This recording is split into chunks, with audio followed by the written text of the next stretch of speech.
Hi everyone, it's me, Dr. Stacy Betancourt, with another edition of Making Sense with Dr. Stacy.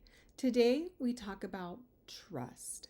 Now, the idea and practice of trust is a feeling that can be very sacred to some, and if broken, the long-term effects for the individual involved can be life-altering. Now, does this sound dramatic? Maybe, but hear me out before you decide.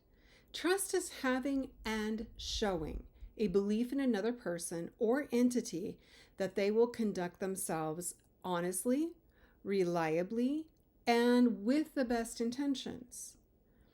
Having that level of trust in someone can sometimes be hard to give freely, especially if there's a hesitation in giving trust that is caused by previous situations where individuals have broken trust, or by a parallel of previous situations that of broken trust that resemble a current situation, even though they're not.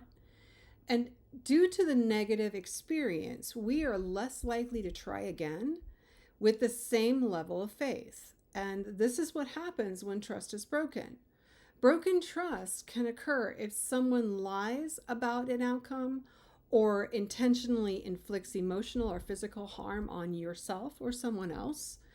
And this harm is detrimental enough or continual enough to the point where the idea of placing complete belief in someone becomes very difficult or next to impossible. Let me be clear. When the individual loses trust in others, life can become very difficult.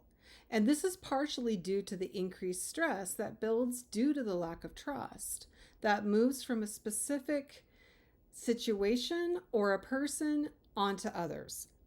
The stress comes from the need to do everything yourself.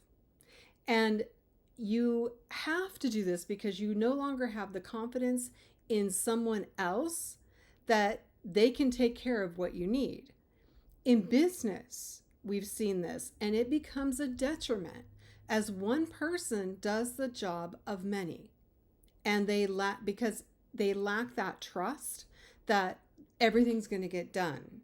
Now, the result in this is that productivity slows, which can decrease financial gain or even the stability of the company. Directing this on a personal level, the lack of trust can create strained relationships. So, having discussed the pitfalls of lost trust, the question then turns to whether trust can be reclaimed.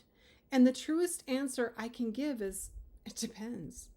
The factors that need to be considered are the catalysts attempting to make amends.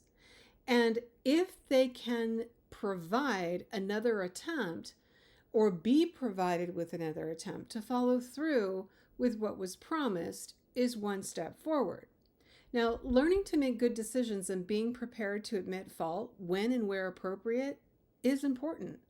To the individual who has revoked the trust, the best gift you can give to yourself is to proceed with caution, of course, and be ready to accept that we all deserve an opportunity to correct what was done.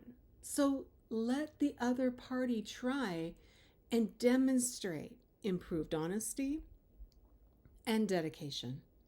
And perhaps over time, being able to restore trust. And it does take time.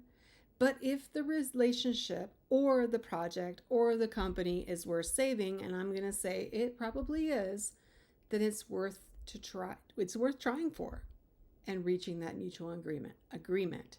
So that's it. Let me know what you think in the comments below. I'd love to hear your take. If you have any experiences you'd like to share, we're open. Remember to be kind to each other, be kind to yourself. Treat everyone with grace. Treat yourself with grace. We're all on a journey, and even if the end results are similar, our journeys to get there are going to be different. So respect that. And that's it. Have a wonderful week.